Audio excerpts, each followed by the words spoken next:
y gracias fundamentalmente a la generosidad del ponente, que enseguida aceptó hacer el acto de manera presencial, cosa que se lo agradezco.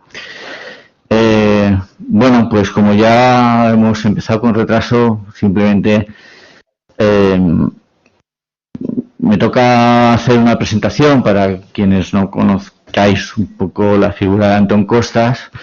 Entonces, permitidme un poco hacer la presentación y rápidamente le cedo la palabra, agradeciéndole muchísimo la amabilidad que ha tenido de aceptar la invitación que le hemos cursado desde el Máster de Política Económica.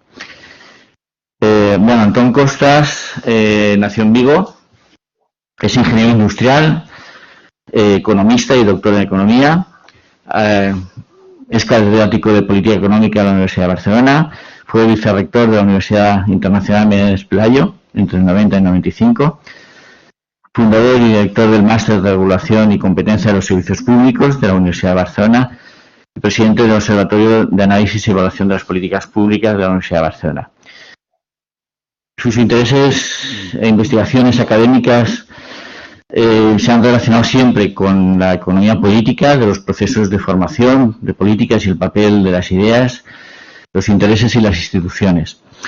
Publicado en este sentido numerosos artículos académicos, ensayos y libros sobre estas cuestiones. Tiene multitud de publicaciones recientes. Últimamente sus publicaciones recientes abordan las causas y consecuencias y respuestas a la crisis del 2008, el futuro del capitalismo y la crisis actual de la COVID-19. Entre sus libros más famosos está la crisis del 2008, de la economía política y más allá, La torre de la arrogancia, políticas y mercados después de la crisis, La nueva piel del capitalismo. Algunos de esos libros los ha escrito con un amigo común que tenemos, gran amigo también del máster, que es José Carlos Arias.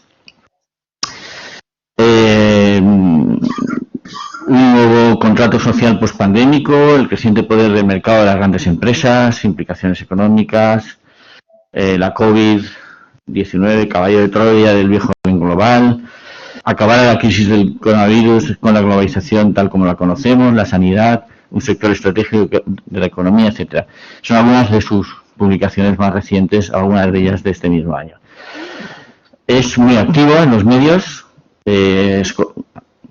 Me ha dicho hasta esta mañana que ha sido columnista de los diarios del País, La Vanguardia, El Periódico de Cataluña y El Faro de Vigo. También es activo en la aparición de los medios audiovisuales, en la cadena SER, en TV3. Ha presidido y formado parte de diferentes comisiones de expertos para asesorar a gobiernos y parlamentos en cuestiones de política pública. Ha tenido una actividad empresarial también bastante activa como miembro de los consejos de administración de varias empresas. Ha presidido el Círculo de Economía entre el 2013 y el 2017. Es presidente de la Fundación Círculo de Economía y también forma parte de los patronatos de varias fundaciones y asociaciones sin fines de lucro. Y bueno, y muy recientemente ha sido nombrado presidente del Consejo Económico y Social. Bueno, hasta aquí la presentación.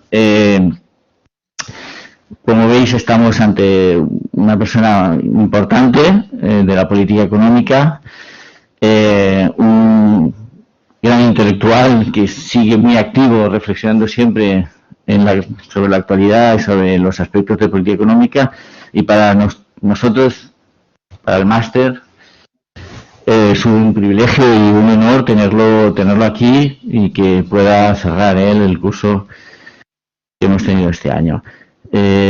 Reitero mi agradecimiento, mi profundo agradecimiento, y bueno, si te parece bien, después de la conferencia, pues lo más interesante siempre en un acto académico es el debate. Si quieres, luego tendremos un debate.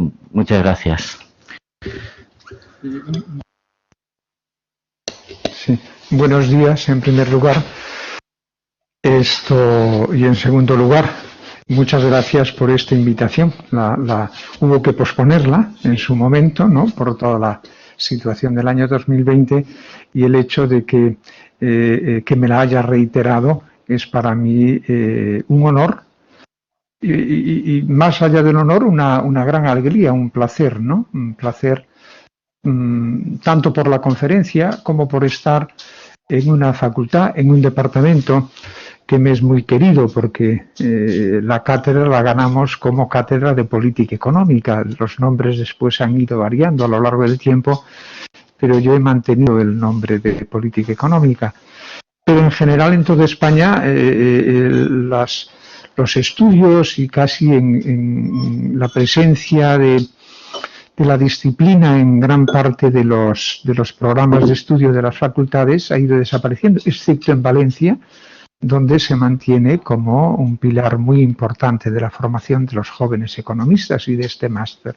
Por lo tanto, os felicito a los que ahora estáis y felicito a las raíces de donde venís, que es todo un elenco de profesores e investigadores de política económica fantástico, el de Valencia. Enhorabuena por haber sido capaces, ¿no? y especialmente por el esfuerzo ahora que haces tú, de haber sido capaces de mantener esa tradición que creo que en los próximos años además recobrará interés académico cada vez más importante.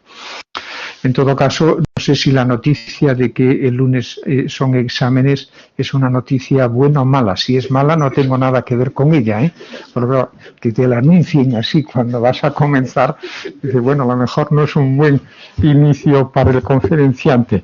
Yo no he tenido nada que ver. Muy bien. Yo creo que Carlos me decía en el origen de la invitación de hablar algo de las políticas contra la desigualdad y la pobreza, creo que me habías dicho algo así, y yo le dije que sí, pero que me gustaba enmarcarlas en una perspectiva un poco más amplia, que es la noción que he utilizado mi último libro.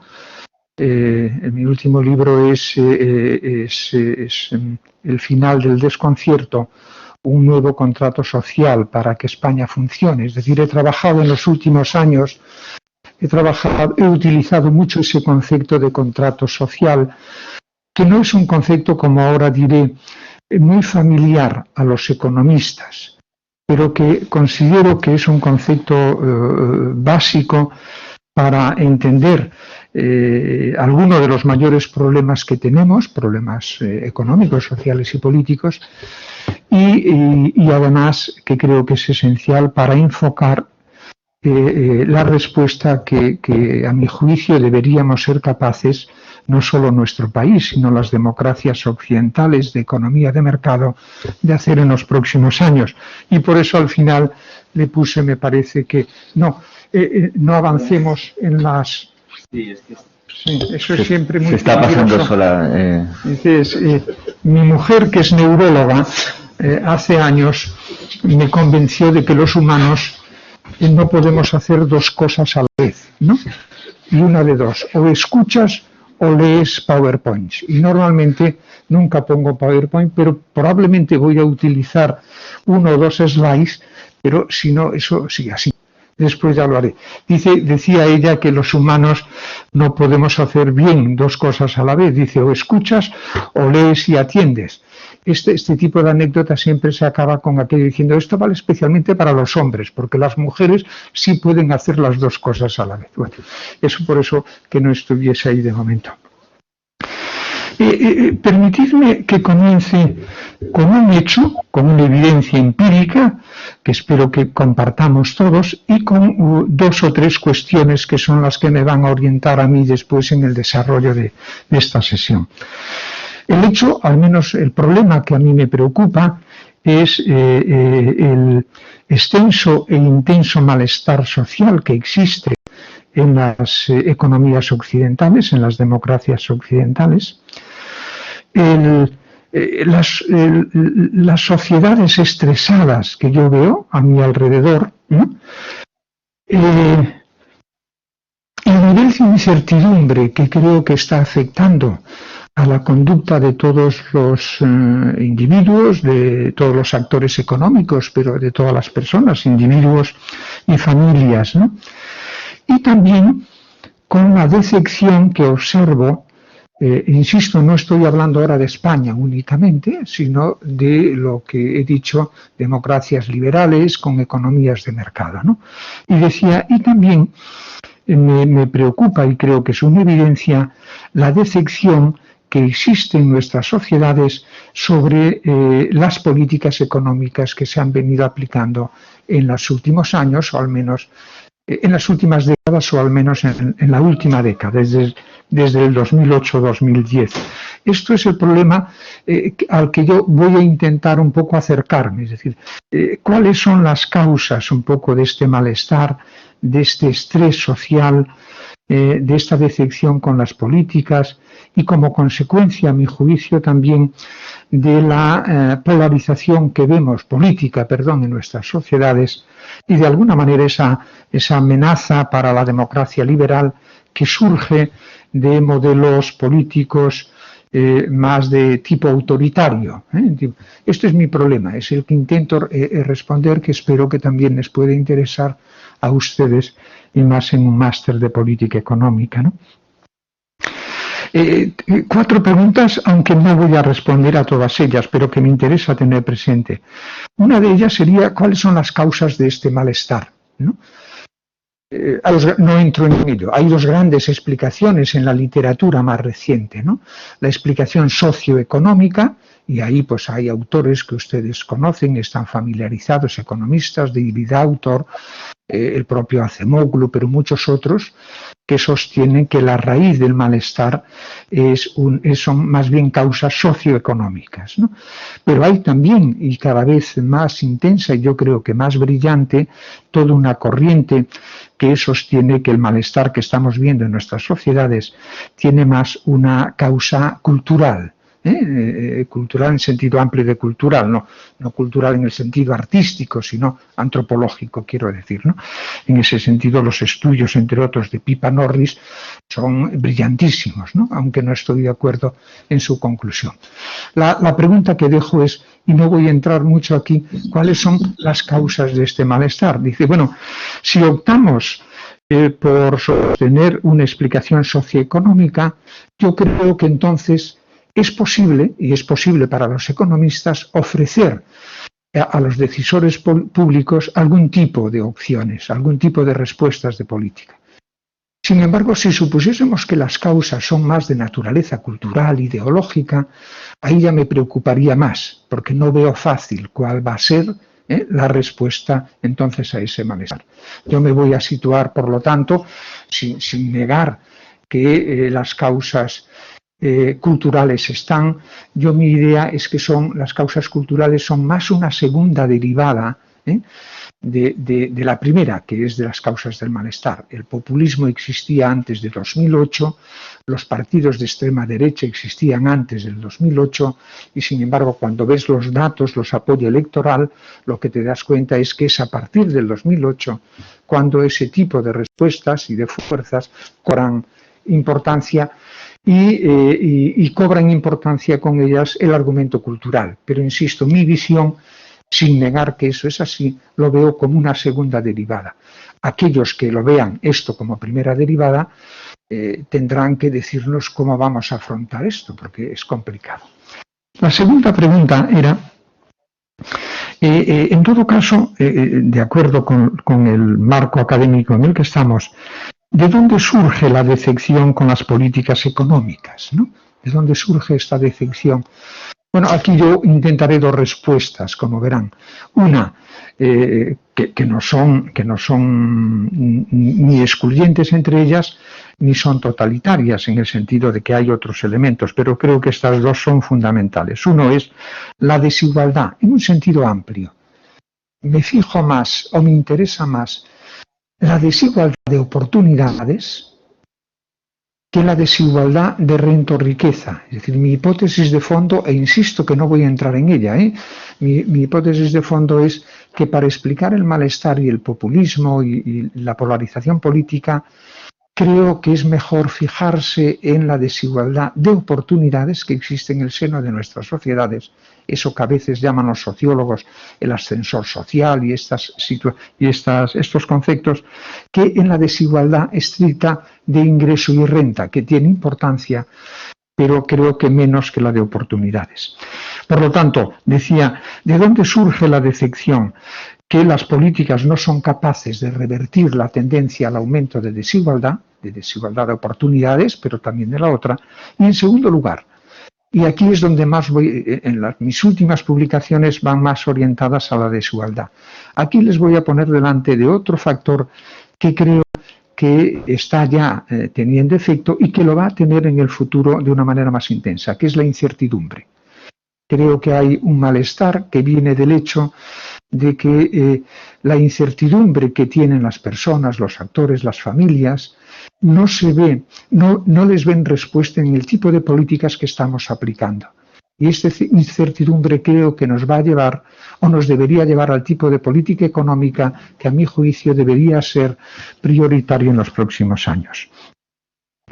Mi tercera cuestión, que les dejo también de nuevo, es, bueno, si aceptamos ese hecho de que nuestras sociedades tienen un alto nivel de malestar, hasta de rencor, si esta palabra se puede utilizar, ¿no? Esto, ¿de dónde, qué es lo que podríamos proponer? Hagan la pregunta de otra manera. ¿Qué es lo que permite a una sociedad, insisto, de tipo liberal, con economía de mercado, qué es lo que permite que este tipo de sociedades puedan, al menos en algunas etapas, funcionar de forma relativamente armoniosa, sin grandes conflictos? El conflicto, para mí, no se debe suprimir, Estoy hablando de los grandes. El conflicto es una vía de respuesta a situaciones que son normales en la vida. Estoy hablando, cuando digo conflictos, ahora es los conflictos destructivos, ¿no? La pregunta es, por lo tanto, que les traslado es, a su juicio, ¿qué es lo que hace que, al menos en algunas etapas de la historia, este tipo de sociedades liberales, donde un poco cada uno va a lo suyo, y de economía de mercado, digamos, donde cada uno va buscando también su propio interés, qué es lo que permite, sin embargo, que en algunas etapas este tipo de sociedades con este modelo de economía funcionen de forma relativamente armoniosa? Esto fomenten la cooperación entre las diversas partes de la sociedad, ¿no? Y esto no sean destructivas. O dicho de otra manera, ¿qué es lo que permite que en determinados momentos economía, progreso social y democracia vayan de la mano? Porque si tuviésemos una respuesta a esta pregunta, podríamos entonces, bajo el supuesto de que ahora esa armonía no existe, podríamos intentar buscar algún tipo de respuesta. Ven un poco mi planteamiento, este es mi planteamiento. Voy allá, algunas cosas responderé, algunas cosas intentaré responder, otras las he planteado por si pueden ser motivo de interés para su propia reflexión. Vamos a ver, a la pregunta última, ¿qué es lo que permite que una sociedad de tipo liberal, con economía de mercado, pueda funcionar de forma relativamente armoniosa? Mi respuesta es el contrato social. Yo veo el contrato social como una especie de pegamento, metafóricamente, como una especie de pegamento invisible que, cuando existe, hace que los diferentes actores económicos, o como quieran ustedes llamarle, colaboren entre ellos y el resultado sea un resultado, digamos, de suma positiva, por decirlo así, ¿no? Por lo tanto, esa primera idea, cuando existe un contrato social en el que ahora entraré, adecuado, un buen contrato social, mi idea es que voy a encontrar sociedades y etapas de su historia donde las cosas funcionan relativamente bien, en el sentido de que economía se concilia, crecimiento se concilia con progreso social, crecimiento inclusivo, se dice ahora, ¿no? Esto, que economía se concilia con progreso social y con democracia. Y al contrario, cuando Mi tesis va a ser que cuando vea sociedades muy alteradas, muy estresadas, como he dicho al principio, mi respuesta va a ser: algo le ha pasado al contrato social existente, ese pegamento se ha disuelto o se ha secado, y ese es el motivo por el cual. Esto es mi idea de fondo. Esta idea necesita dar un paso adelante. Dice, bueno, ¿y qué entiende usted por contrato social, ¿no? Para poder manejar después de forma operativa, en términos de políticas, para poder manejar ese concepto, ¿qué entiendo por contrato social? Vamos a ver. Metafóricamente decía, es una especie de pegamento. El concepto es un concepto de mucho uso en la filosofía política, Rousseau, ¿no? En la sociología también, y en la ciencia política. Es decir, la idea de contrato, no digo pacto, estoy hablando de contrato casi en el sentido mercantil, civil de la palabra. Un contrato exige al menos dos partes. Yo me comprometo a esto, tú te comprometes. Estoy hablándome, en mi cabeza, mi esquema mental, insisto, no habla de pacto, que esto a veces no sabes qué significa. Hablo de contrato, que puede ser escrito o no escrito. Ya saben que el derecho civil español dice que el contrato se presume tanto esté escrito como no. Estoy hablando así de este tipo de concepción.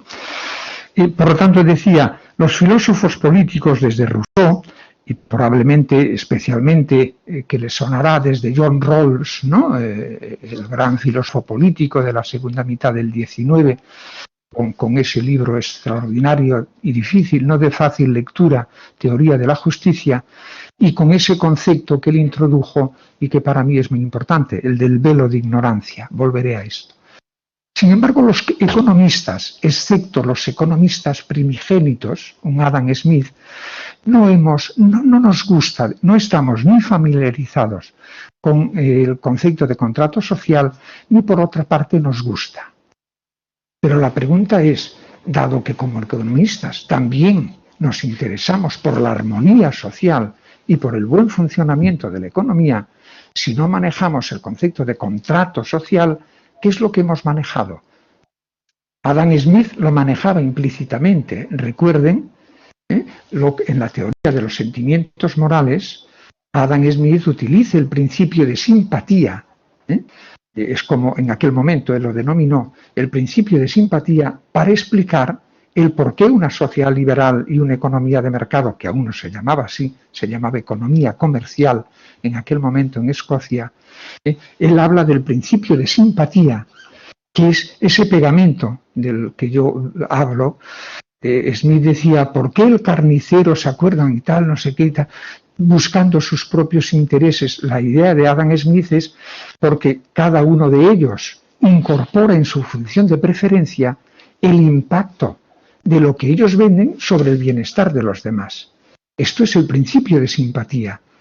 Si viésemos individuos o etapas de la historia económica, donde aparecen actores que venden cosas, pero no incorporan en su función de utilidad el impacto, en este caso negativo, que puede tener sobre los consumidores, ahí el principio de simpatía de Adam Smith no estaría operando y, por lo tanto, esa sociedad, esa economía de mercado no podría ser armoniosa. ¿Ven un poco el razonamiento?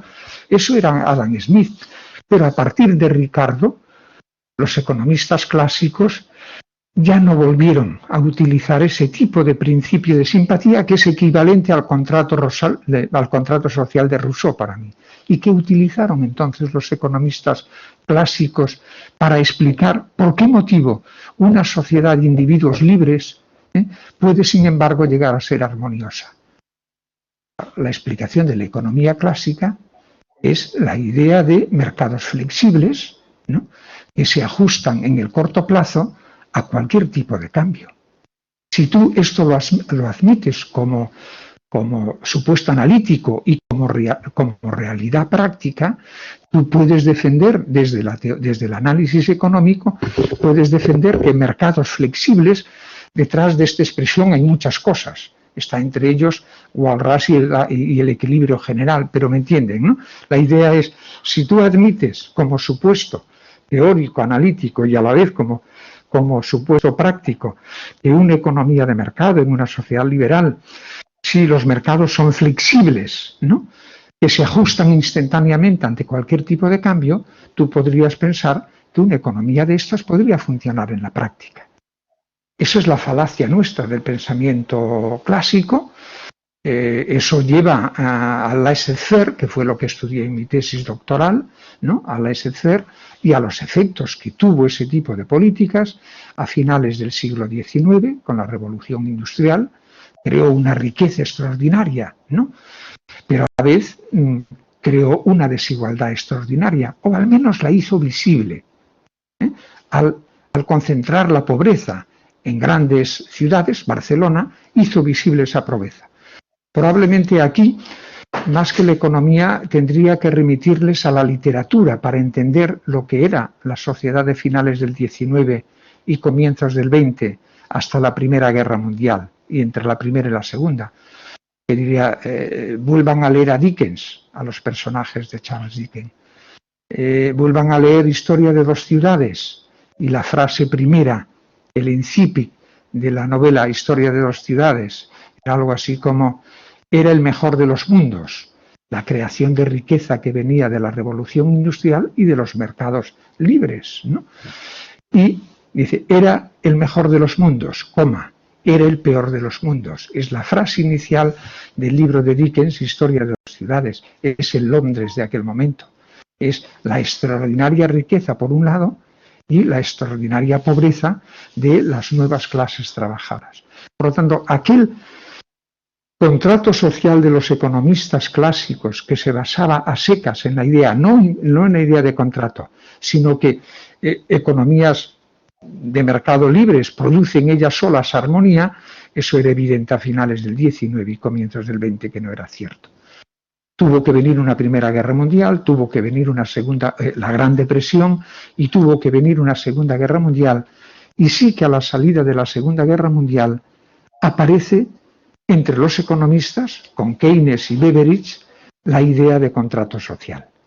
El contrato social de la posguerra es el resultado de, por un lado, la aportación que hace John Maynard Keynes a la explicación macroeconómica de por qué una economía puede estar en recesión y no poder salir de ella, cosa que no es posible en análisis económico clásico, no es posible. Si los mercados son libres y flexibles, una economía no puede permanecer en recesión, ella misma sale adelante.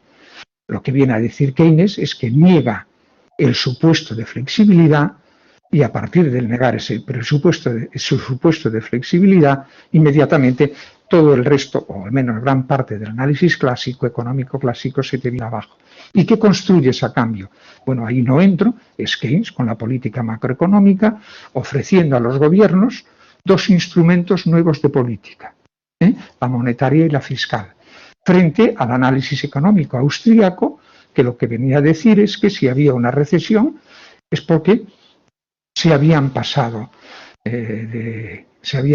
de gasto de inversión, y en una recesión lo que dice el pensamiento austríaco, que sostienen aún hoy en gran parte los alemanes, si hay un desequilibrio entre oferta y demanda, pues lo que tienes que hacer es destruir oferta para equilibrar con la demanda, ¿verdad? Lo que dice Keynes es que eso es una barbaridad y que lo que tienes que hacer es aumentar la demanda para ajustarlo a la oferta y de esa forma no destruir capacidades. Bueno, ahí queda. Y además de eso, ¿qué te aparece? Beveridge. ¿Y Beveridge qué dice? ¿No? Beveridge lo que dice es, hemos de ponerle al lado de esa economía que ya es gestionada públicamente, hemos de ponerle al lado unas piezas, unas instituciones y unas políticas que repartan mejor el resultado de la economía. Me paro en este punto que para mi explicación es muy importante, la idea de reparto que he introducido ahora. ¿Qué es para mí un contrato social? Es la mezcla de dos cosas. Por un lado, una filosofía política, que es la idea de un compromiso en una sociedad en un momento determinado entre aquellos a los que les va bien con el sistema y aquellos otros que tienen el riesgo de quedarse atrás, ya sea atrás o en la cuneta, ¿no? Ya sea en la cuneta del desempleo, en la cuneta de ingresos o en la cuneta de la falta de oportunidades, de perspectivas, ¿sí? Pero, insisto, por un lado, ese compromiso, que puede muchas veces ser implícito, no escrito, y otras veces está escrito. Las constituciones acostumbran a ser el componente escrito de este contrato. Pero además, lo que más me interesa trasladarles es que el contrato social incluye un reparto de riesgos de vivir en un tipo de economía como esta entre Estado, empresas y individuos, trabajadores o familias. Focalizo esto mucho. Yo veo el contrato social como, además de ese compromiso filosófico, de filosofía política y moral, lo veo el contrato social como un conjunto de instituciones, la seguridad social, el seguro de desempleo, esos son para mí instituciones, un conjunto de instituciones y políticas cuya finalidad es repartir bien el riesgo, o a secas bien, o a secas repartir el riesgo que implica vivir en una economía que es maníaco-depresiva, que tiene fases de euforia y de depresión, y una economía muy dinámica en la que de pronto aparecen cambios económicos o tecnológicos que alteran totalmente las cosas. La idea es, ¿cómo repartimos los riesgos de vivir en este tipo de economías? ¿Me ven la idea? Déjenme poneros un ejemplo actual por si alguno de ustedes aún está muy perdido. ¿Qué son los ERTES? Son un nuevo instrumento que reparte de forma diferente el riesgo de entrar en recesión y desempleo y reparte de forma diferente el riesgo entre Estado, empresas y trabajadores y familias. Imaginen que hubiésemos enfrentado políticamente, en términos de políticas económicas, esta crisis de la misma manera que enfrentamos la crisis del 2008 y 2010. ¿Cuál fue el reparto que hicieron las políticas, el reparto del riesgo de entrar en recesión y en desempleo que hicieron las políticas de 2008-2010? Fue un reparto desequilibrado del riesgo hacia los trabajadores. Si las empresas les cae la demanda, tengo que despedir, y quien asume fundamentalmente el riesgo de una recesión es aquellos trabajadores que quedan en paro o los jóvenes que no pueden entrar en el mercado de trabajo. ¿Qué hemos hecho con los ERTES ahora? Si se dan cuenta, es un reparto diferente del mismo riesgo de entrar en recesión. Ahora ya no hemos despedido a todos, ¿no? Sino que los hemos mantenido. ¿Cómo? Por un lado, el Estado ha asumido un coste importante de mantener el contrato laboral, y las empresas también algo esto cargan con eso. Ven el ejemplo, mi idea es, fíjense en cómo en cada momento, a través de instituciones y políticas diferentes, estamos repartiendo el riesgo. Esta es la idea fundamental. Para mí, un contrato social, insisto, además de ese componente de filosofía moral y política que lo introduzco a través de la idea de el compromiso entre los que les va bien y aquellos a los que les va mal, a los que le va bien pagando más impuestos. Y por otro lado, insisto, el reparto de riesgos. ¿De acuerdo? Esta es mi idea. Si me aceptan esto, ¿cómo podríamos construir un contrato social pospandémico que sea más equitativo? Es decir, que reparta mejor tanto los riesgos actuales como los riesgos futuros. Y si es así, ¿cómo? Esta es la pregunta que hago ahora, y así ya voy hacia el final. Vamos a ver.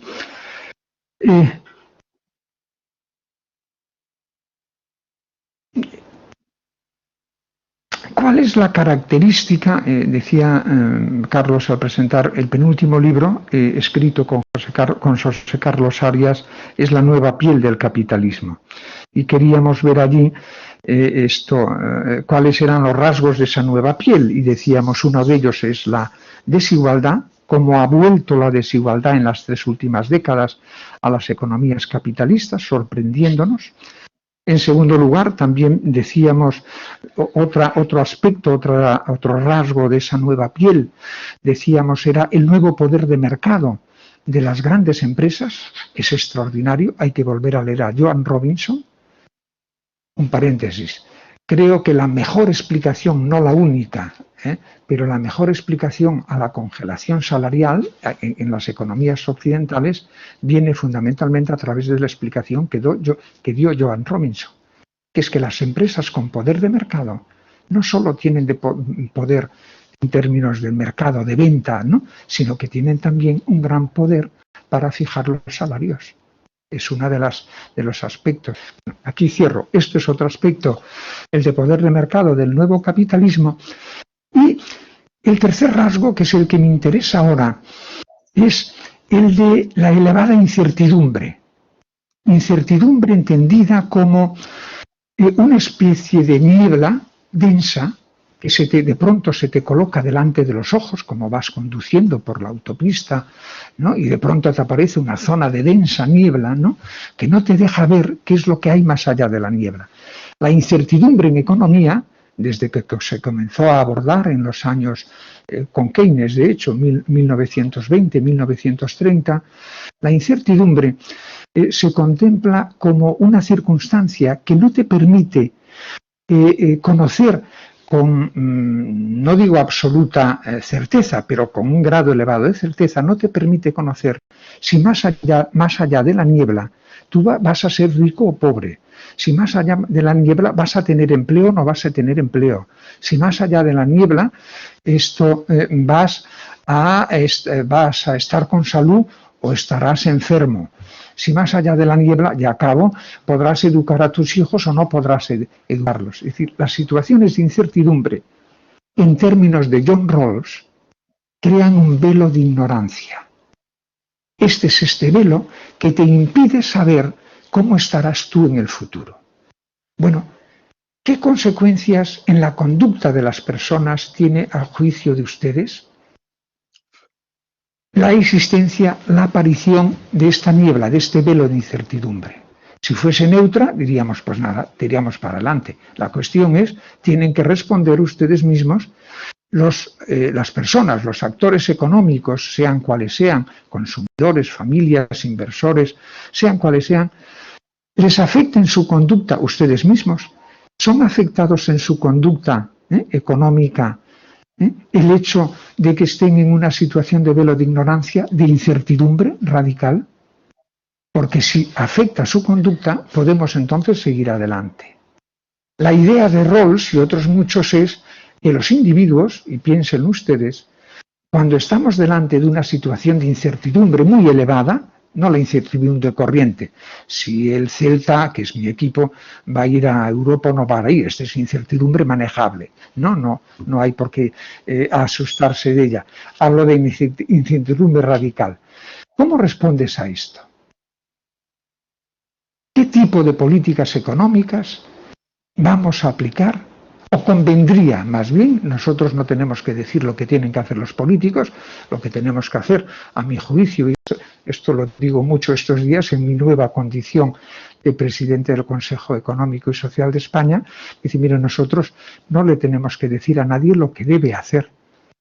Tenemos que ser capaces, con nuestro expertise, de identificar un conjunto de acciones, de políticas, que a modo de un menú de un restaurante le podamos decir, mire, estas podrían responder un poco a los problemas que tenemos, pero usted escoja el menú, es decir, el político escoja de ese menú el primer plato que quiera y el segundo, ahí yo ya no entro, ¿de acuerdo? Mi expertise me da para identificar opciones, no me da para decirle a nadie lo que debe hacer. Por lo tanto, incertidumbre. ¿Cómo responder desde la política económica? Y si me aceptan el supuesto de que estamos, además de la desigualdad, además del poder de mercado, que ya he dicho, los dejo de lado ahora, a eso me he dedicado un poco en los últimos meses y años. Ahora me interesa más la incertidumbre. ¿Cómo podemos responder desde las políticas a una situación de incertidumbre? Mi idea es construyendo un nuevo contrato social. Dice, muy bien, Pero, ¿qué líneas tendría que tener ese nuevo contrato social? Pues fundamentalmente aquel tipo de políticas y de instituciones que sean capaces de responder mejor a las situaciones de incertidumbre. Dice, vale, y un poco más, ¿no? Dice, pues vamos un poco más. Vamos a ver. En política económica les habrán explicado que hay dos niveles de actuación de la política económica. Uno es la política económica mediante el proceso social vigente, mediante el conjunto de leyes, de normas y de acuerdos que existen en un momento determinado. ¿De acuerdo? Este es el primer nivel y en las situaciones de incertidumbre es la principal línea de acción de la política económica. Pero esta no responde a la incertidumbre. Hay un segundo nivel de actuación de la política económica, que es la que llamamos políticas económicas por consenso. ¿Consenso sobre qué? ¿Consenso sobre qué? Consenso sobre las reglas de juego, que es distinto al primer nivel. Miren, el Celta y el Valencia tienen entrenadores que tienen estrategias diferentes de juego, pero las reglas de juego son las mismas. Sin embargo, si en una situación de incertidumbre llegamos a la conclusión que hay que cambiar las reglas de juego, ese cambio hay que intentar buscarlo a través del consenso. ¿Por qué motivo? Consenso no es unanimidad, ¿eh? Hay que ver qué grado de consenso en cada caso es el eficaz. Pero la idea es, insisto, si tenemos que cambiar las reglas, los nuevos ERTEs, para buscar reducir la incertidumbre de los individuos, al tener que cambiar las reglas de conducta y hasta las instituciones, el consenso es el tipo de política económica adecuada para este aspecto de la vida, para la incertidumbre. ¿Me ven? ¿Por qué motivo? Porque el consenso reduce los conflictos sociales. Llamamos a eso costes de transacción. Son los conflictos. El consenso, en la medida en que es relativamente amplio. ¿Qué fecha vamos a fijar para poner el examen del máster? Dice, hombre, pues mire, si el 60% está de acuerdo en una fecha, aceptamos eso. Esa es una regla. Pero se puede poner otra, la de la unanimidad, que probablemente produce unos resultados tremendos. Pero la idea es que estamos en un momento donde la política económica tiene que ir a buscar, insisto, cambio de reglas, y ese cambio de reglas, para poder repartir mejor los costes de la incertidumbre, exigen que utilicemos de una manera mucho más intensa que en el pasado políticas económicas mediante consenso. Y dice, bueno, llegado a este punto y acabo, porque no, yo me había anotado hasta las 12:30, que eran 40 minutos. ¿Voy bien o no? ¿O estoy fuera de tiempo? Ah, bueno, entonces voy bien, sí, porque es que me lo apunté aquí a las 12. Sí. Ahora voy a utilizar, le veo, no incertidumbre, ansiedad más bien, ¿no? Algo de incertidumbre también, pero puedes abandonar que voy yo ahí. Sí. Esto, yo creí que estabas ahí porque te gustaba, que no me gustaba. No. Esto, llegado a este punto, por lo tanto, vamos a ver si me aceptan hasta ahora aquí, ¿no? Necesitamos un contrato social. Lo necesitamos. Pero ¿qué tipo de contrato social? Porque no todos los contratos sociales que en cada momento ofrecen las fuerzas políticas se concilian bien con el futuro. Hay contratos sociales que momentáneamente pueden funcionar bien y, sin embargo, a medio o largo plazo son tremendos. Los fascismos, en los años 30, ofrecieron un contrato social a sus sociedades. El nazismo ofreció un contrato social a los alemanes que en el año 33 tenían más del 30% de desempleo. Ofreció. No, esto puede ser polémico, si quieren después entro. La idea es, la noción de contrato social que estoy manejando es una concepción, es un concepto genérico. No le he aplicado, no he dicho cuál es el que me gusta a mí. Y lo que ahora les digo, ahora sí que tengo que ir allí, que yo creo que hoy podemos identificar en nuestras sociedades. Dale al micro. ¿Desde aquí? Hablo desde aquí, perfecto, sí. Vamos a ver si puedo bajar. Aquí, perdón, aquí, mire. Es así para andar por casa el gráfico. Pero me permite identificar en este momento 4 tipos diferentes de contratos sociales que se le ofrecen a nuestras sociedades para reducir la desigualdad y para reducir la incertidumbre. ¿Cómo los obtengo? Dice, bueno, en el eje horizontal pongo la división clásica de izquierdas-derechas, que es personas partidarias de sociedades más de tipo igualitario y con un estado de bienestar fuerte, y en el eje de la derecha, pues personas más partidarias legítimamente de una filosofía social más individualista y de un estado de bienestar que exista, pero con poca redistribución. Ese es el eje clásico, ¿verdad? Es el que nos dividía hasta hace poco a todos, ¿no? Aquello de tú eres de izquierdas o de derechas, de alguna forma era decir, tú eres más partidario de una filosofía social individualista o de una de tipo más solidaria, igualitarista o comunitaria, lo que quieran ustedes. Yo lo que hago ahora es colocarle un nuevo eje vertical, ¿no? Que me divide a la sociedad de otra forma, en personas que prefieren vivir en una economía abierta, con un cierto grado amplio de libertad de empresa, por lo tanto globalización de alguna manera, y personas legítimamente que prefieren vivir en un sistema económico un poco más cerrado, no lo vean los términos en sentido absoluto, un poco más cerrado, y con unos estados, con unos gobiernos que sean capaces de ejercer una cierta protección de los empleos nacionales, y ahí el término es exagerado, autarquía es exagerada, ¿no? Dice, bueno, si combinan esos dos ejes, aparecen 4 casillas que, si lo leen rápido, de forma muy rápida, son 4 tipos de compromisos, es decir, 4 tipos de contratos sociales. ¿Lo ven? Uno de ellos sería, mi mujer siempre me dice cuando ve esto, ponle quién sería en España cada uno de ellos. Y yo le digo, tú misma, ponle en el tuyo, ponle el tuyo, no me voy yo ahora a complicar aquí, ¿no? Dice, pero bueno, uno puede pensar en un contrato social de tipo neoliberal, que es el que hemos tenido en los últimos 30 años. Uno puede pensar en un contrato social más de derechas, si quieres populistas, aquí estaría un poco la idea de Trump, ¿no? Puedes pensar un contrato, y fíjense una cosa, cada uno de estos contratos está pensando resolver el problema de la desigualdad y el problema de la incertidumbre, ¿eh? En streaming no te oía.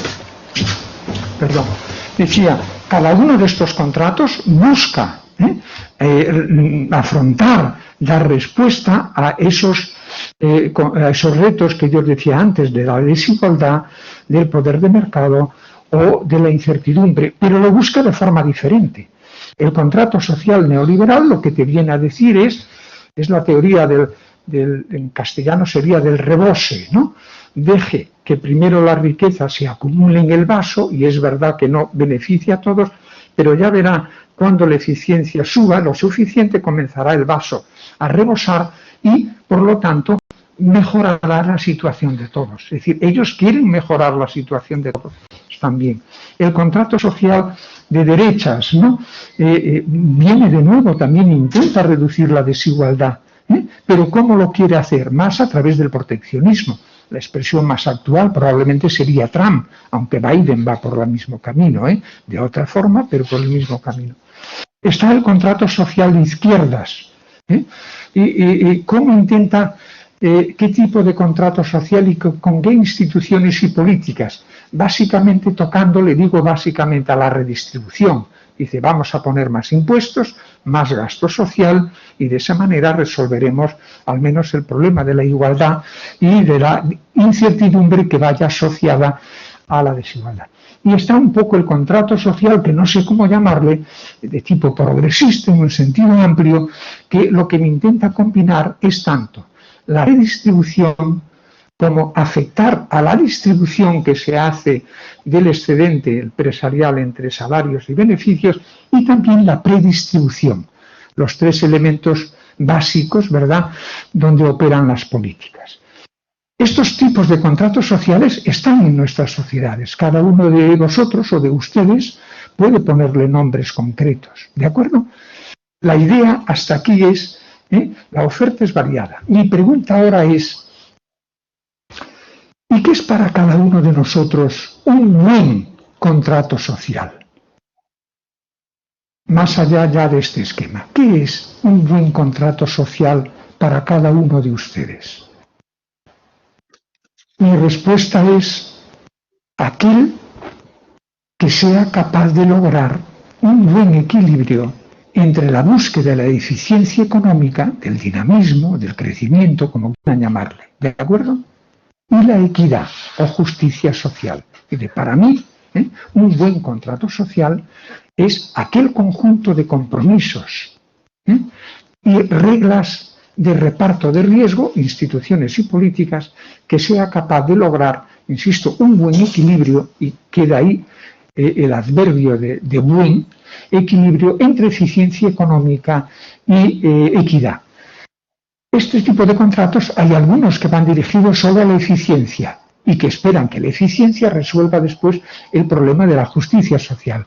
Hay otros que, sin embargo, van directamente primero a buscar la mayor justicia social y después que ya nos encargaremos de la eficiencia. Pero fíjense que todos ellos, en mi esquema, sintetizando mucho, están jugando con una combinación diferente de eficiencia y equidad. Dicho de otra manera, en cómo se reparten los riesgos de vivir en una economía de este tipo. ¿Cuál es aquí, en este terreno de eficiencia y economía, cuál es aquí la aportación que hoy podemos hacer los economistas? Hay una nueva epifanía. Lo digo, no es que sea yo muy religioso, Epifanía es una revelación, ¿no? Como San Pablo cuando va hacia Damasco, recibe un rayo, cae una revelación. Hay una revelación en economía desde hace 7 años, aún muy poca conocida, y que creo que va a ser esencial para aquellas personas como ustedes o aquellos movimientos sociales y políticos que quieran buscar un nuevo contrato social. ¿De qué estoy hablando? Dice, miren, yo cuando estudié, primero estudié ingeniería, pero después pasé a estudiar economía en Barcelona, a mí en la facultad me hicieron conocer y explicar muy bien la ley de Occam, de Arthur Occam. ¿Se acuerdan ustedes? El dilema de Occam, o el cubo, como se dice a veces, el cubo agujerado de Occam. Arthur Occam es un economista conocido, brillante, por cierto, muy preocupado por la desigualdad, que manejando los mejores datos que existían en los años 70, principios de los 70, y con la metodología estadística que se utilizaba en aquel momento para muchos países del mundo, Occam encontró un dilema que es tremendo. El dilema entre eficiencia y equidad. Los datos de Occam le decían, recuerdan, que si pongo en el eje de ordenadas la eficiencia, el crecimiento de la economía, si pongo en el eje de abscisas la equidad social, manejando todos los datos que pudo recopilar Occam en aquellos años, a mitad del siglo pasado, lo que le salió es una relación estadística de signo inverso. ¿Qué significa? Que si cualquiera de ustedes, considerando que vive en una sociedad injusta, quiere hacer esfuerzos, luchar y poner políticas para aumentar el grado de justicia social, de equidad, lo que le decía la curva de Occam, dice, usted tiene todo el derecho en términos de filosofía moral y política, pero la economía le dice que tiene un coste de oportunidad. Es decir, que si usted quiere aumentar la justicia social, usted tiene que aceptar la curva inversa que le va a bajar la eficiencia de la economía. Esto es tremendo.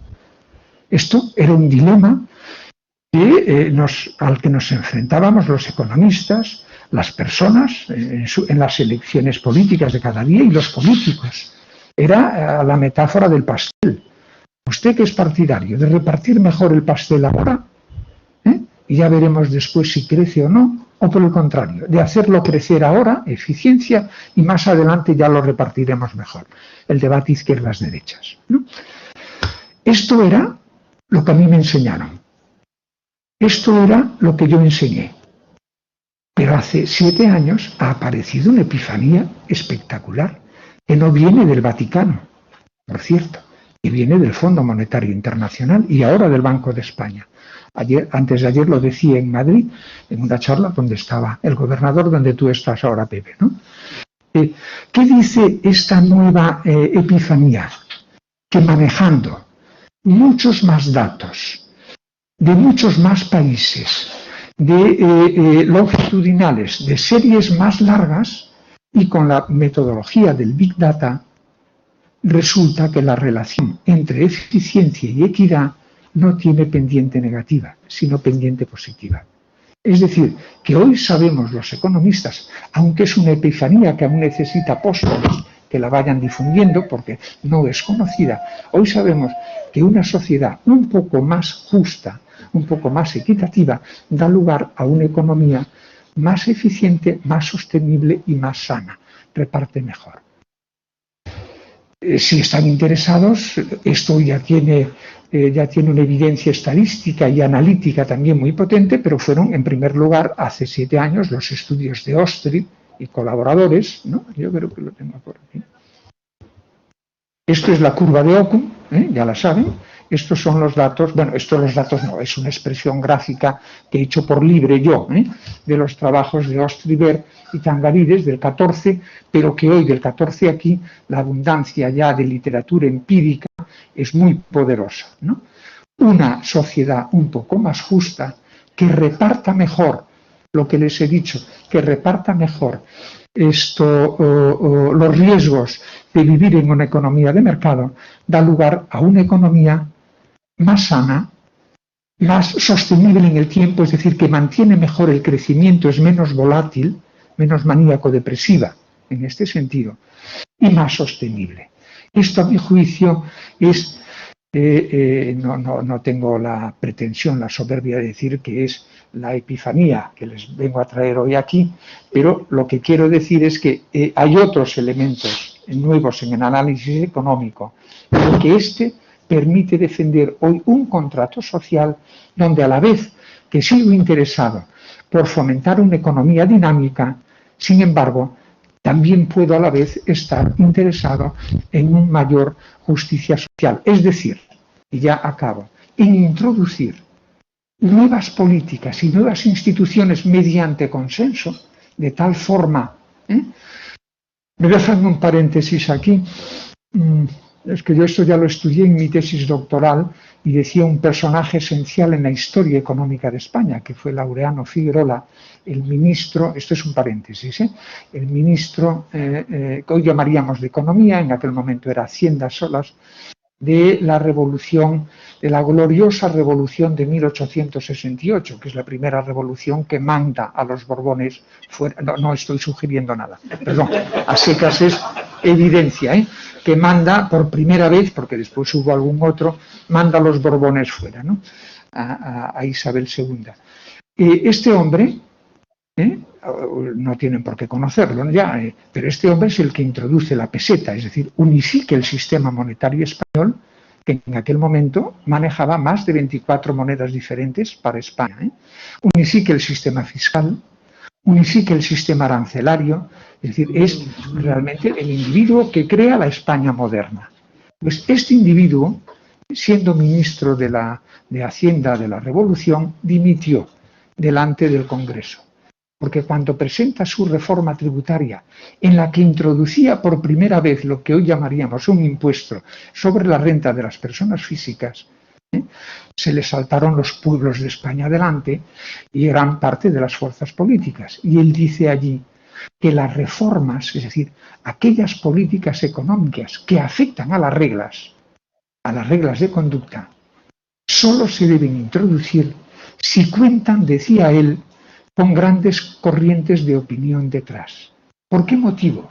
Porque cuando se hace por consenso, cuando hay ese acuerdo que las grandes corrientes de opinión, esas reglas tienen mucha más probabilidad de permanecer en el tiempo. Si tienen dudas, miren cuántos gobiernos llevamos en España desde la transición. Miren cuántas leyes de educación hay en España. Más leyes de educación que gobiernos.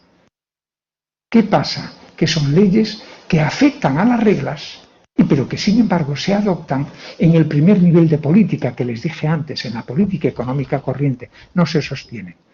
Cuando ustedes estén delante de situaciones de incertidumbre muy elevada y además de desigualdad y tal, vayan buscando proponer reformas, proponer políticas e instituciones que tengan un cierto grado, si es posible amplio, de apoyo detrás, de consenso, porque eso es lo que les va a dar estabilidad y eficacia económica y social. Acabo ya, tenía dos cositas más, esto lo paso por alto, cómo el consenso, el contrato social mejora las estrategias de crecimiento, pero ya no entro aquí, y finalmente y acabo aquí. Dice, bueno, ¿y qué tipo de políticas podríamos proponer los economistas en los próximos años?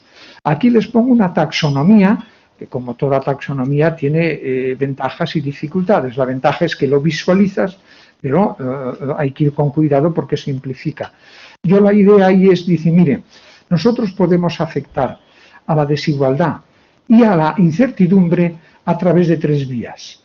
A través de la predistribución, que es cómo dotamos a las personas, a los ciudadanos, de capacidades, habilidades y conocimientos que les permitan afrontar situaciones de cambio, ¿no? Y mejorar su productividad.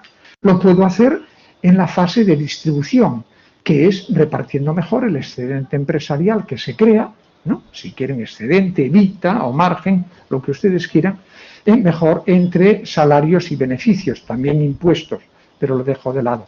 Y también pueden intentar mejorar las cosas de desigualdad e incertidumbre actuando sobre la redistribución, ¿de acuerdo? Y además lo pueden hacer con políticas orientadas a grupos diferentes de la sociedad, porque hay que hacerlo así. Y yo ahí les pongo pues tres grandes grupos, el de las rentas bajas, el de las rentas medias y el de las rentas altas, ¿no? Yo creo que una taxonomía de este tipo les permite pensar en cómo podemos los economistas aportar en este momento y en los próximos años hacer algún tipo de propuestas que puedan contribuir a reducir la desigualdad y a reducir la incertidumbre. Creo que es el elemento más perturbador que tenemos delante ante los grandes cambios que tenemos ahí. La COVID es un ensayo general de las pandemias que nos vienen. Si no lo somos capaces de ver así y responder, es decir, y dotarnos ya, ¿no?, de mejores instituciones y políticas, pues vamos, es que nos van a venir. Pero el cambio tecnológico, dice, bueno, si vamos hacia políticas que favorezcan la automatización, desplazando a trabajadores, en vez de utilizar la automatización para mejorar la productividad de los trabajadores, ahí tenemos otro. Yo acabo aquí, es decir, mi idea es, el contrato social para mí es el concepto que puede permitirnos pensar para los próximos años y décadas un nuevo acuerdo en nuestras sociedades, y ese contrato social se tendrá que basar en políticas e instituciones que operen especialmente, no únicamente, a través del consenso para permitir que las reglas se mantengan en el tiempo. Si les pierdo, ya tendría que haber acabado aquí.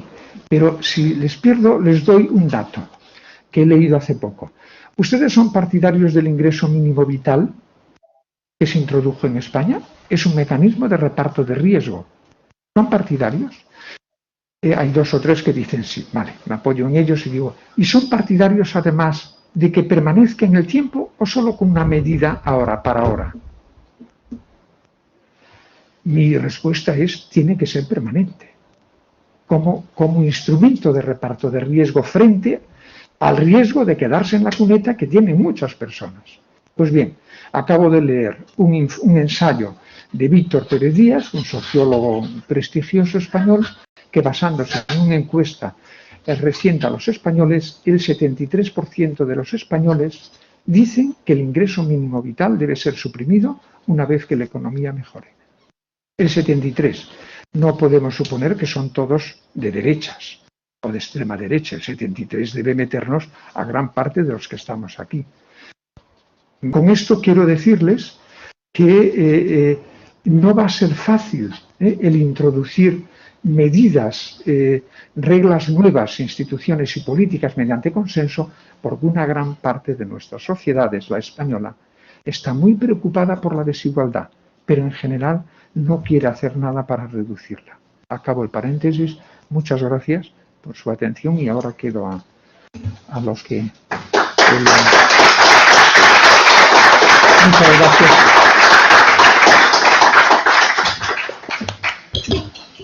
Bueno, pues... He comido una parte del coloquio, lo siento, mirándolo ahora. Pues muchísimas gracias, Antón, por la conferencia.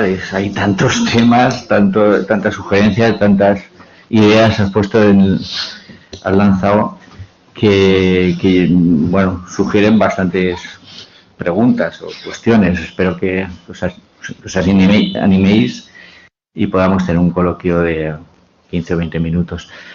Yo tengo algunas, pero bueno, me espero si queréis. Vale, abrimos el debate o las preguntas.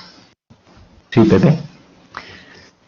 Me gustaría hacer una pregunta que es bastante amplia. Espera, mira a ver si funciona, Raúl, mira a ver si funciona el... No, el de mano, eso es. Sí. Bueno, en primer lugar, darte enormemente las gracias. Creo que ha sido una conferencia sumamente pedagógica y que tanto los jóvenes estudiantes que hay como los veteranos que estamos aquí agradecemos de todo corazón. Bueno, mi pregunta, decía Antón, es bastante amplia, la haré brevemente y tú ya... A mí me da la impresión que una sociedad se puede colapsar en el esquema que tú planteas si alguien, una parte de ella, renuncia a avanzar algunos pasos hacia ese consenso necesario. Esas reformas que requieren consenso y la educación que tú planteabas es un buen ejemplo, nunca se ha podido lograr desde una parte o desde otra. En algún momento, justamente cuando el señor Gabilondo, ¿no?, estaba de ministro, estuvo muy cerca, y es que los cálculos, digamos, en términos partidos o de intereses pequeños, enturbian, digamos, esa mirada de conjunto que es la que sería una mirada elevada que nos viera esto que tú pretendes, ¿no?, ver el futuro, ver los intereses generales, y eso alguien, o una parte, no quiero tampoco señalar, pero y estamos en una situación de esas miradas cortas, de esas trampas en la enunciación de intereses generales que dificultan estrategias consensuadas, ¿no? Y es un poco triste, pero la educación es el mejor ejemplo en este sentido, ¿no? Bien, era pregunta. Lo veo, sí, veo la pregunta. Muchas gracias. ¿Vamos a ellas? No, eso, por eso. Vamos a recoger algunas y luego hacemos otra tanda de preguntas. Raúl. Bueno, te da un poco también la dirección de la pregunta de Pepe. Antes que nada agradecer a Antón Costas de tu ponencia fantástica y creo que muy oportuna. Digamos, el nivel de reflexión en que está situada creo que encaja bien en la actualidad política que estamos viviendo. Acabamos de asistir a una especie de ensayo general de elecciones, en el caso de la Comunidad de Madrid, ensayo general, quiero decir, las elecciones generales, y creo que ahí se han dejado de ver algunas cosas que muy brevemente quería señalar aquí. Me ha dado una ilusión tremenda recibir la epifanía que has anunciado, sobre todo porque además viene del FMI, no viene de ATAC o del Transnational Institute. viene del Fondo Monetario Internacional y, ostras, nos han resuelto el 90% del trabajo de los que nos dedicamos a la política económica, ya está claro. Equidad y eficiencia van de la mano. Pero claro, hay que saltar varias pantallas para que esto solucione la vida de las personas. Y la pantalla es de la evidencia que nos proporciona la realidad. Hay que construir políticas económicas, vamos a decir los científicos sociales que se dediquen a ello, nos dediquemos a ello, y luego tiene que filtrar estas ideas, tiene que filtrar a los líderes políticos. Esto creo que es un problema que ha existido siempre. Pero hay un tercer problema.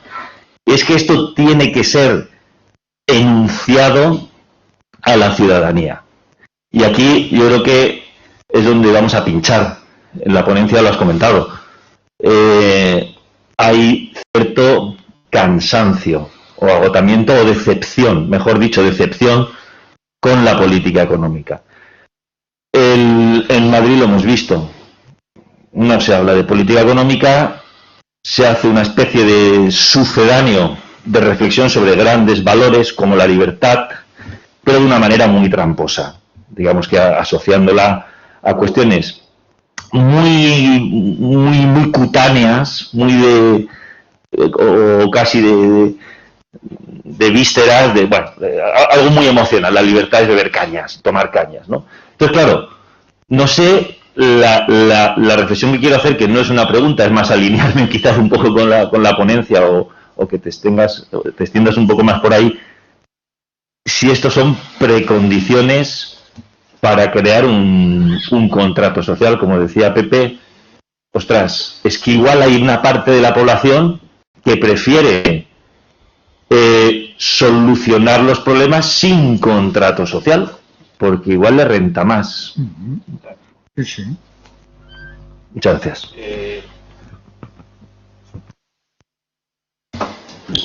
Tono y contestas y luego abrimos otro turno. ¿Te parece bien? Hay una pregunta por el chat también. No sé si tendrá mi letra.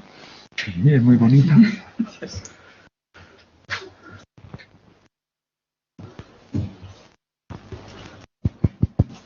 Sí, sí. Bueno, yo me sumo también a agradecerte la conferencia que has dado, que bueno, ha sido para culminar el máster de Política Económica y Economía Pública, pues creo que ha sido oportuna y además bueno, deja el máster un nivel realmente destacado desde mi punto de vista. Pero bueno, a la cuestión quería hacerte preguntarte, son dos preguntas. Para llegar al contrato social, como tú has comentado, se tiene parte de una serie de conflictos y que se requieren al final llegar a un consenso. Y que sin ese consenso efectivamente es imposible que ese contrato vaya realmente hacia adelante.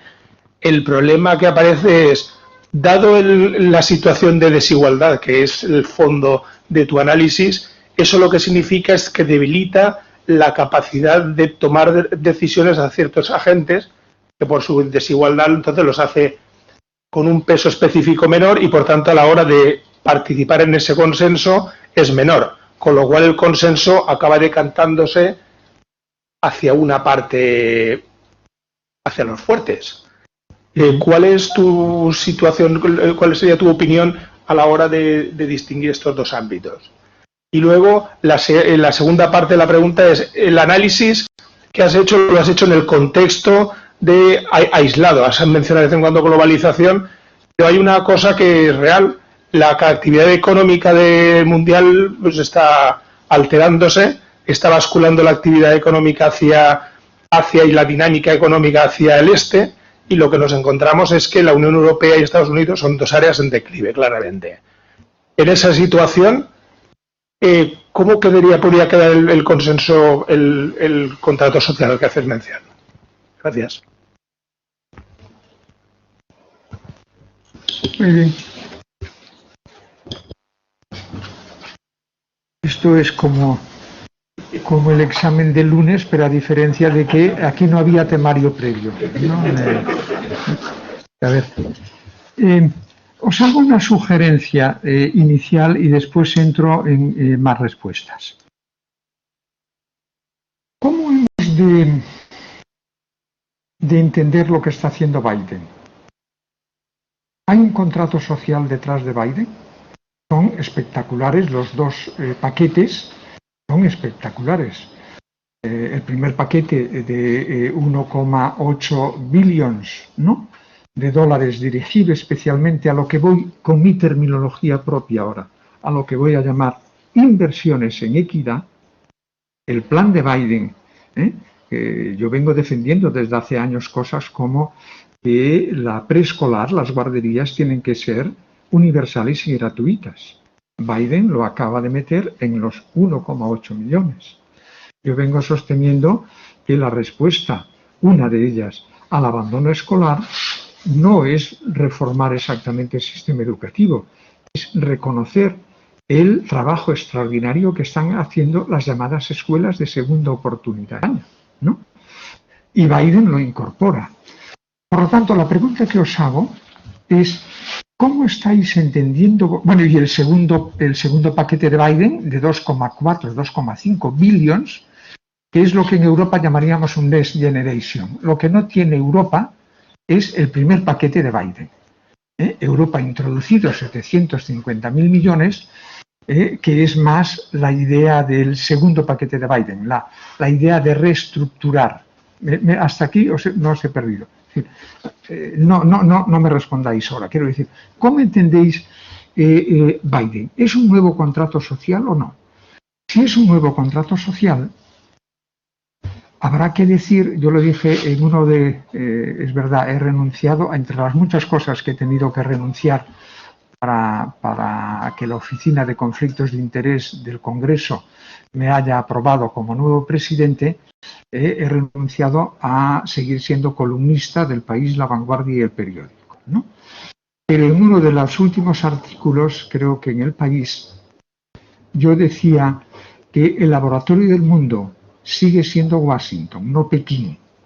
Esto es una expresión que utilizó John Maynard Keynes cuando, como saben, él desde finales de los 20 estaba obsesionado en varias cosas, pero estaba obsesionado en comprender por qué una economía de mercado, si se hunde, no sale sola, por lo tanto, ¿qué había que hacer para sacarla de ahí? Y, en segundo lugar, salvar la sociedad bastante elitista, liberal, que Keynes quería, como miembro de ella, conservar, ¿no? Bueno, en ese escenario, cuando él estaba elaborando la teoría general, dándole forma a la teoría del dinero y así para llegar en el año 36 a la teoría general, aparecen las elecciones de noviembre del 32, aparece en las elecciones en Estados Unidos, que era Hoover versus Roosevelt, ¿no? Los dos eran bastante partidarios de la austeridad como respuesta a la situación de depresión. Lo sorprendente y lo extraordinario fue que Roosevelt, cuando gana, en los meses que van de noviembre a la toma de posesión, como saben que pasa un tiempo, Roosevelt, cuando toma en el discurso de presidencia, él menciona aquella frase que quedará para la historia, cuando le dice a los norteamericanos, les dice, a lo único que hay que temer es al miedo a hacer las cosas de forma diferente, al miedo a emplear nuevas políticas. Ahí sale lo que hemos llamado el New Deal de Roosevelt, sale de aquel momento. Pues bien, Keynes estaba en el 32-33 en Cambridge dándole vueltas a todo esto. Y cuando ve que Roosevelt pone a una serie de jóvenes, ingenieros, economistas, politólogos, a trabajar en esas nuevas políticas, no le llamaremos de momento contrato social, en esas nuevas políticas e instituciones, Keynes lo que hace es viajar a Washington, a Nueva York y a Washington, y va a Washington. Recuerden, los que son muy jóvenes, que en aquellos años, en los años 30, 31, 32, en medio de la Gran Depresión, del desempleo masivo, de la aparición de los fascismos, muchos intelectuales europeos, especialmente los del Imperio, los ingleses, los de Cambridge, pensaban que la solución a los problemas no era la democracia, era la Revolución Rusa. Entonces, con este contexto entenderán la frase de Keynes en una carta que le envía desde Washington a Harrow, a uno de sus mejores discípulos, y le dice, el laboratorio del mundo no está en Moscú, está en Washington, está en las políticas que se están comenzando a desarrollar aquí y que en mi terminología, él nunca lo utilizó, son un nuevo contrato social. La pregunta es, bueno, mi afirmación es, perdón, hoy el laboratorio del mundo no es, a mi juicio, Pekín, no son los modelos, no son los contratos sociales autoritarios. A mi juicio, el laboratorio del mundo para nosotros vuelve a estar en Washington, son las políticas de Biden. ¿Me ven hasta aquí? ¿Por qué Biden? Ahora voy a las preguntas. ¿Por qué Biden ha podido hacer esto? 1,9 billones, 2,4 adicionales. Es extraordinario. Tengan en cuenta que en estos momentos que economistas de prestigio como Larry Summers o el mismo Liber Blanchard están asustados por la magnitud de esos programas de gasto. ¿Lo ven o no? Gasto-inversión, para que lo coloque en contexto. La pregunta es, ¿por qué Biden lo ha podido hacer y Obama no lo pudo hacer? Los que sigan a Paul Krugman, vamos, el ataque de Paul Krugman a la administración Biden, por cierto, a Larry Summers, ¿no?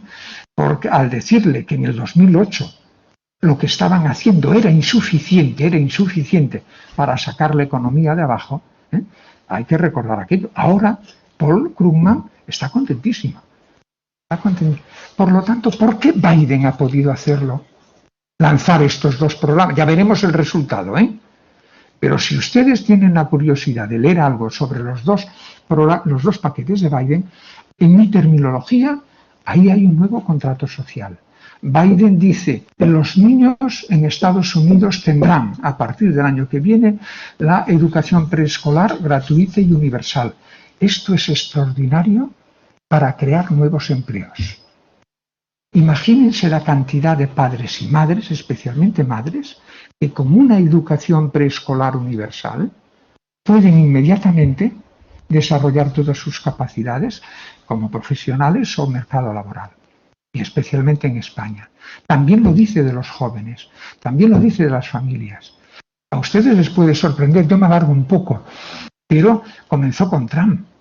El otro día, un buen amigo, empresario conocido en España, yo defendía la política de Biden de enviarle prácticamente a casi todos los norteamericanos, como saben, un cheque mensual de $1.400. Recibes en casa, recibes un cheque firmado en aquel momento por Trump y ahora por Biden con 1.400. Yo decía que eso era bueno, le decía. Y este amigo, empresario conocido, me dijo, en modo alguno, fíjate, mi hija, una de sus hijas, es la que lleva el negocio en Estados Unidos. Dice, mi hija, que no tiene muchas necesidades, ha recibido con nombre y apellidos y la firma del presidente el talón de 1.400. ¿Pero tú crees que se puede gastar el dinero así? Me decía él. Hay aquí, por lo tanto, una política nueva, una nueva mentalidad detrás de esa política. Y la pregunta, y ahora voy a dar mi respuesta, pero la pregunta que os dejo ¿es Biden el comienzo? ¿Es un Roosevelt nuevo? ¿Un nuevo contrato social que cambiará la mentalidad? No creo que el paradigma económico, pero sí la mentalidad y la filosofía económica, la filosofía de las políticas económicas. Respondo ahora, y me lo ha alargado mucho. Decías, Pepe, ¿puede una sociedad colapsar si una parte de ella se niega a esto? Sin duda puede colapsar. Ya nos ocurrió en la historia eso. Los fascismos fueron eso. Fueron la resistencia, los fascismos de los años 30, Primera Guerra Mundial. Las élites no aprendieron nada. Felices años 20 y se volvió al patrón oro, pum, pum, pum. Hubo una parte de la sociedad, la más acomodada, que se negó a cambiar y colapsó en la Segunda Guerra Mundial. Así es, ya sucedió. ¿De dónde vienen los estímulos? Que también va por lo de Raúl, ¿no? Vamos a ver. ¿De dónde vienen los estímulos que pueden mover no a los más necesitados, sino a las clases medias y las élites a apoyar un nuevo contrato social? Porque es cierto, no sé si lo decía Raúl o era Tono, es cierto que la desigualdad, eras tú, sí, que la desigualdad debilita, debilita la posibilidad de introducir nuevas políticas. ¿A través de qué vía? Una cosa muy fácil, lo podrán ver ustedes en Valencia, probablemente yo lo vi en Barcelona o en Madrid. Cojan ustedes estos dos mapas. Cojan ustedes el mapa de la desigualdad de rentas en Valencia, por, si es posible, por distritos y si es posible hasta por parroquias. Eso es muy gallego, lo de parroquias, no sé si aquí. Pero hasta si quieren la mesa electoral. Cojan, hagan ese mapa y pónganlo en un mapa de Valencia. Ahora hagan otra cosa. Hagan esto, el mapa de la abstención electoral, en cualquier tipo de elección. Coloquen el mapa de abstención sobre el mapa de desigualdad de ingresos y les aseguro que les resultará clavado el mayor nivel de abstención, o dicho de otra manera, la abstención se mueve proporcionalmente a la desigualdad. ¿Por qué motivo? Porque la desigualdad, a través de ese fenómeno o de cualquier otro que ustedes quieran poner, que decía al principio, que era la decepción de la gente, los pobres no votan. Sorprendentemente, son los que más se podrían beneficiar de políticas de nuevo contrato social. Pero sin embargo ellos, la pobreza los retira. Y eso provoca un problema serio que hay que abordarlo. ¿Me ves? Eso es verdad. Pero ¿qué elementos podríamos tener en cuenta que compensasen un poco esta pérdida de impulso para el cambio que nos viene de la pobreza? Bueno, aquí es tentativamente, les digo. Vamos a ver. La idea sería pensar si es posible que un evento extraordinario, una guerra mundial, pueda crear un impulso hacia ese contrato social. ¿Son ustedes capaces de explicar la revolución fiscal que se produjo a la salida de la Segunda Guerra Mundial, en la que se aplicaron tipos marginales sobre los ingresos y sobre la riqueza? Lean a Piketty, ¿no? Se aplicaron tipos marginales de 90 y casi por encima de 90. ¿Es posible pensar en ese tipo de políticas fiscales en un escenario social estable? Probablemente no. Pero ¿por qué entonces aquellos más acomodados somos más proclives a apoyar políticas que en principio parece que van contra nosotros? Cortoplacismo, me preguntaban aquí. ¿Por qué los individuos en algún momento podemos estar dispuestos a apoyar ciertas políticas que a corto plazo al menos nos perjudican? Solo es posible explicar esto intentando combinar nuestro comportamiento a corto con nuestras expectativas de largo. Y ahí se introduce de nuevo el velo de ignorancia. Ahí se introduce la incertidumbre. Si individuos hoy ricos pueden temer, por los motivos que sea, que pasado mañana pueden tener una enfermedad y no poder curársela individualmente, la conclusión es que este individuo puede ser más proclive, más racional, diría Rawls, a aceptar nuevas medidas, nuevas políticas, nuevas instituciones que en un razonamiento de corto plazo, me preguntaban aquí, no se entiende, pero si introduzco mi velo de ignorancia de futuro, puedo ser más racional. Dice, porque me conviene hoy pagar un poco más para tener un sistema de salud público universal, porque es posible que en el futuro yo lo pueda necesitar. No necesito a secas ser altruista para defenderlo. Puedo defender eso hasta con un argumento de interés propio, pero considerando el largo plazo. ¿Me ven? La siguiente pregunta es, la Segunda Guerra Mundial, para muchos estudiosos, tanto historiadores, Margaret Macmillan habla, la gran historiadora anglosajona, inglesa, habla de que la Guerra Mundial fue una bisagra, un parteaguas, que permitió que partes de las sociedades que en principio eran, después de la Primera Guerra Mundial, reacias a cualquier tipo de cambio, en la Segunda, sin embargo, se comportaron de otra forma. La pregunta ¿es el COVID, es la pandemia, un evento que puede tener una capacidad similar a una gran guerra, para hacernos más racionales, en el sentido de contemplar también el medio-largo plazo y no solo el corto, ustedes piénsenlo. Piénsenlo y trabajen sobre esa idea. Si no lo es, vamos mal. Si lo es, ya tenemos un impulso hacia ese camino. Y segundo, y acabo, las ideas. Recuerden, lean, relean o si no lean, el último párrafo de la teoría general de John Maynard Keynes, año 36, cuando acaba, y el libro lo que viene a decir es los viejos, es decir, los clásicos, y yo, los modernos. ¿Y la idea cuál es? Acaba al final y dice, miren, el pensamiento dominante es que las políticas están condicionadas por los intereses dominantes. Keynes dice, no es cierto. Están determinadas por las ideas. Lean ese párrafo, muy citado. Dice, las políticas y las conductas de los políticos y no sé qué, dice él, son deudoras de las viejas ideas de economistas muertos. Solo si conseguimos introducir nuevas ideas, esas ideas hay que esperar con una especie de labor de evangelización que acaben penetrando no en los políticos, sino en la sociedad. La cuestión es si las circunstancias nuevas, la pandemia, y las nuevas ideas pueden llevar a segmentos más numerosos de la sociedad a aceptar las nuevas propuestas. Si la sociedad las acepta, los políticos las comprarán. Si la sociedad no las acepta, no habrá consenso. Y aunque haya algún político iluminado, en el sentido más positivo de la palabra, que quiera ir por ese camino, se va a encontrar con grandes dificultades porque no tiene las corrientes de opinión pública favorables. ¿Me ven?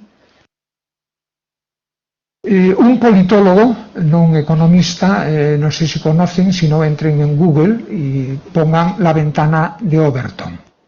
No sé si el concepto les suena, es más de la ciencia política que de economía. La ventana de Overton es la idea de que en cada momento en una sociedad hay una ventana estrecha a través de las cuales se pueden introducir las cosas nuevas, mi contrato social. Lo que dice Overton es que hay momentos de oportunidad donde puedes ensanchar esa ventana y entonces puedes hacer entrar.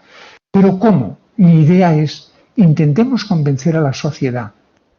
¿A quién hablan los economistas? ¿Al poder o a la sociedad? Mi respuesta sería, si queremos cambiar, si queremos contrato social nuevo, hay que hablarle a la sociedad, además de hablarle al poder. Pero si no convences a la sociedad, Biden, ¿por qué motivo pudo introducir algo que no hizo Obama? Porque las encuestas de Gallup en Estados Unidos te dicen que un 74% de los norteamericanos, por lo tanto más de los que le votaron, muchos republicanos, ciudadanos, están apoyando ese tipo de... Hay un momento de oportunidad para ensanchar la ventana de Overton, que es lo que está haciendo Biden, e introducir. ¿Permanecerá esa ventana muy ancha durante tiempo? Probablemente no. Pero eso es un momento de oportunidad, lo que llamamos también momento hamiltoniano, recordando a Alexander Hamilton, el primer secretario del Tesoro de los Estados Unidos, con George Washington. ¿Cuál es la labor de todos ustedes? Si se lo creen, intenten ensanchar la ventana de oportunidad, especialmente convenciendo a la sociedad de que muchas de estas medidas son en beneficios de todos. Es un esfuerzo extraordinario. Esto es lo que los alemanes llaman, y en política lo utilizamos, un Zeitgeist, un nuevo Zeitgeist, un nuevo clima de la época. Sin este nuevo clima de la época es muy difícil grandes cambios en el segundo nivel de política económica. Si creen que la pandemia contribuye a crear este nuevo Zeitgeist, es el clima de la época, la mentalidad. Yo creo que algo de eso está ocurriendo. La magnitud con que finalmente que finalmente tenga esta oportunidad no soy capaz de determinarlo ahora. No sé si me he dejado algo. Y creo que en parte respondía en qué medida una sociedad cortoplacista y excesivamente individualista dificulta el consenso. Si no la podemos cambiar, tal como he dicho, si no podemos cambiar esa visión cortoplacista y excesivamente individualista, no es posible. Le respondo a esta persona, a Yolanda Fernández. Muy bien. No sería posible. Yo lo que les estoy intentando un poco trasladar es que la situación que vivimos está creando algunas posibilidades de cambiar la mentalidad política económica. No digo el paradigma económico. No creo que vayamos a cambiar nuestro esquema de pensar, la conducta de los individuos que tenemos los economistas. Pero la mentalidad político-económica sí que está cambiando. Muchísimas gracias. Muy bien. ¿Te parece bien que abramos un turno rápido de preguntas y respuestas o es muy tarde? 1:15, ¿no? ¿Eh? No, digo que 1:15, probablemente. Aquí hay que manejar bien Me decía mi maestro, Fabián Estapé, me decía lo siguiente. Cuando vayas a hablar en público, tú mira bien a la sala, mira a la sala. Y tú, a medida que vas hablando, te fijas en la conducta. Verás que hay gente que se mueve en la silla, me decía él. Pero no te inquiete, tú sigue, porque hay gente que tiene culo de mal asiento, ¿no? Tú sigue. Dice, pero cuando llegas a aquel momento que en la sala comienzan a mirar así y a hacer así, pensando, bueno, pues se debe haber parado el reloj, porque estoy en ese momento, abandona y no sigas. Yo creo que... Bueno, pues nada, cerramos aquí el acto. Muchísimas gracias de nuevo por la conferencia y por las respuestas. Y gracias por vuestra asistencia. Espero que hayáis disfrutado de la conferencia. Damos por cerrado el máster. Yo creo que ellos están más contentos porque acabaron ayer las clases que por reunirnos presencialmente, ¿no? Pero bueno, muchas gracias por vuestra asistencia y gracias, Antón, por tu conferencia. Muchas gracias a ustedes.